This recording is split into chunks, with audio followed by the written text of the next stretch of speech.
Bismillahirrahmanirrahim. Nahmaduhu wa nusalli ala rasulihil karim amma ba'd.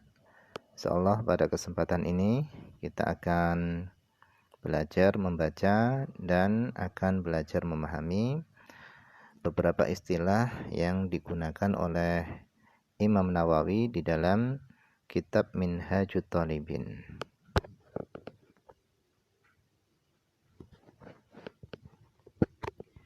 Kita langsung saja.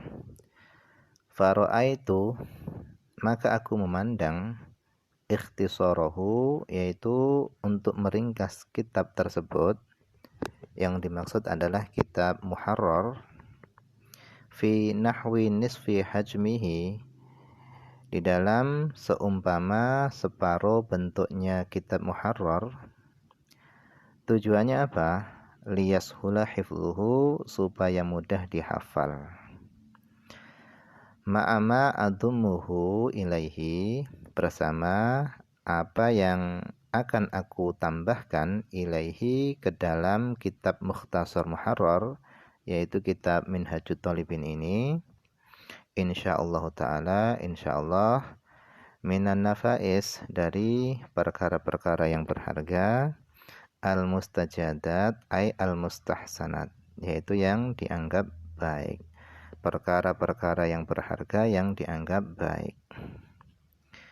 Minha, diantaranya, diantara nafais al-mustajadat itu adalah at-tanbihu, yaitu memberi peringatan, ala quyudin, atas ikatan-ikatan, fi ba'dil masail, pada sebagian masalah-masalah. Hiya, yang adapun quyud itu minal asli, daripada kitab asalnya, yaitu kitab Muharrar, itu mahdhufat, itu dibuang, tidak ada. Yang dimaksud dengan qayyid ini adalah ikatan-ikatan yang membatasi bagi satu permasalahan. Nah, terkadang Imam Rafi'i dalam kitab Muharrarnya, di dalam satu permasalahan beliau tidak mendatangkan qayyid-qayyid. Maka di dalam kitab Minhajut Thalibin ini, Imam Nawawi akan mendatangkan qayyidnya.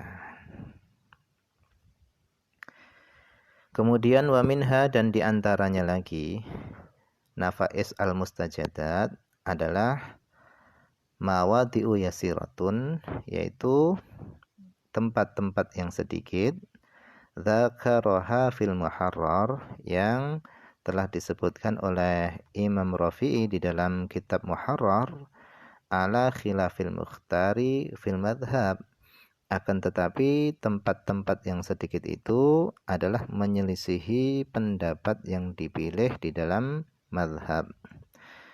Kama sataroha insyaallah ta'ala wadihat, sebagaimana nanti engkau akan melihatnya insyaallah wadihat, dengan jelas.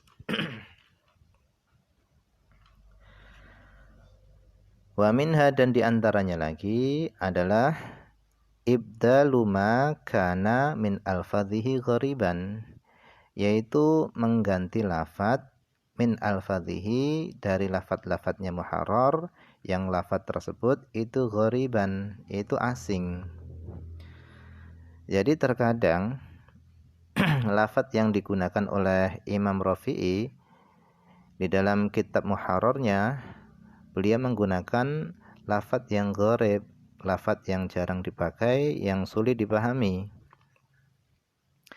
Au muhiman, atau lafadz tersebut adalah lafadz yang bisa memberikan kesan khilafas shawab, menyelisihi yang benar. Sebenarnya lafadz yang digunakan oleh Imam Rafi'i itu adalah lafadz yang benar. Akan tetapi jika lafadz tersebut itu digunakan, maka lafadz tersebut bisa menimbulkan kesalahpahaman.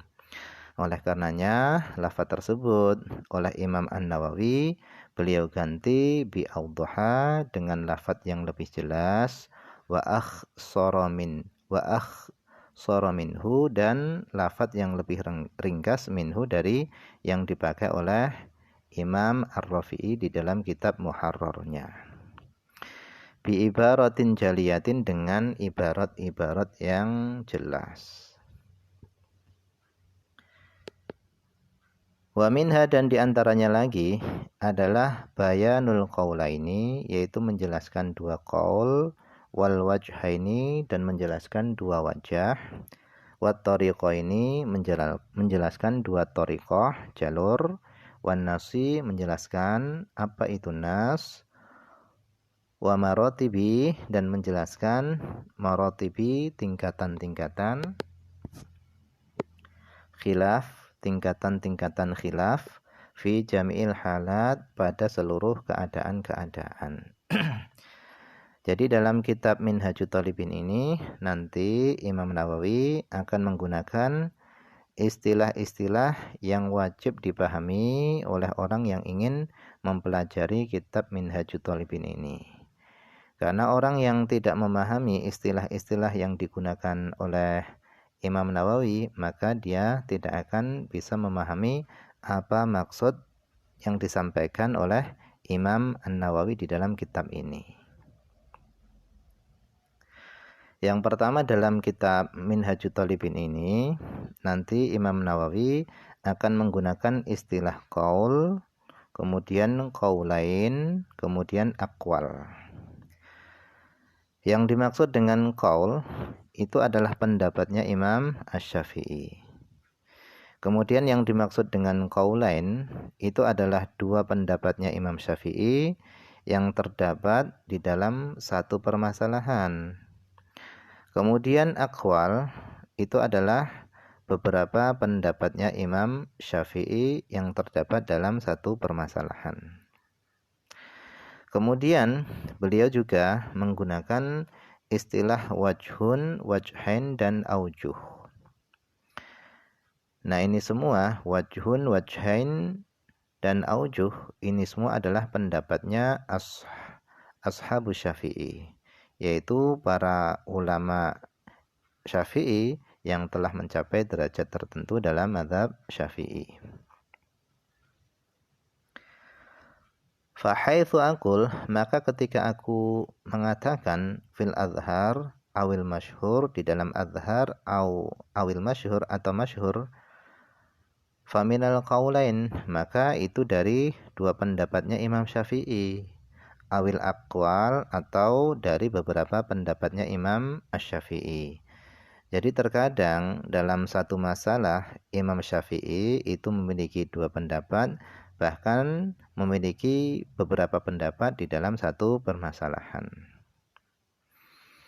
Fa in qawiyal khilafu, maka jika perbedaannya itu kuat, qultu, maka aku katakan al-azhar.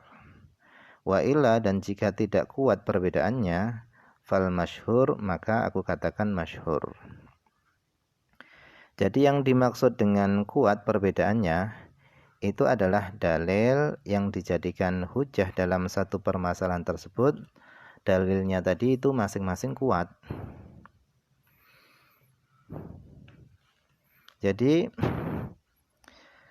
yang dimaksud dengan pendapat al-azhar itu adalah pendapat yang dalam permasalahan tersebut itu ada perselisihan yang kuat. Kemudian yang dimaksud dengan pendapat azhar itu adalah masalah ini adalah masalah khilafiyah.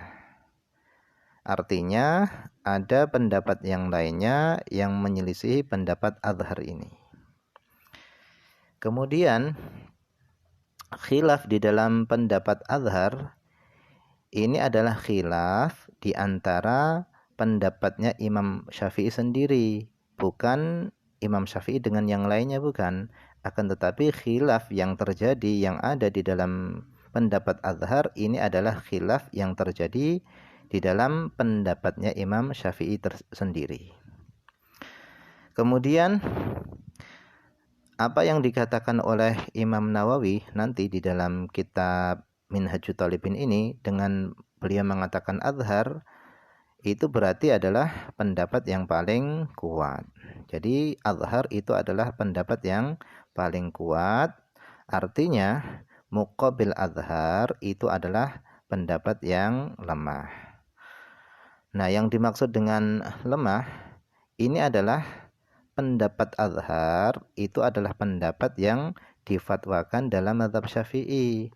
Sementara muqabil azhar itu tidak difatwakan. Itu yang dimaksud lemah. Akan tetapi untuk kita amalkan sendiri, muqabil azhar itu boleh. Kita boleh mengamalkan muqabil azhar untuk diri kita sendiri. Karena muqabil azhar itu juga pendapat yang kuat, dalilnya kuat, dan itu akan tapi tidak boleh difatwakan. Artinya kalau untuk diri kita sendiri, itu muqabil azhar boleh kita amalkan. Kemudian khilaf yang terjadi di dalam azhar ini adalah khilaf yang kuat.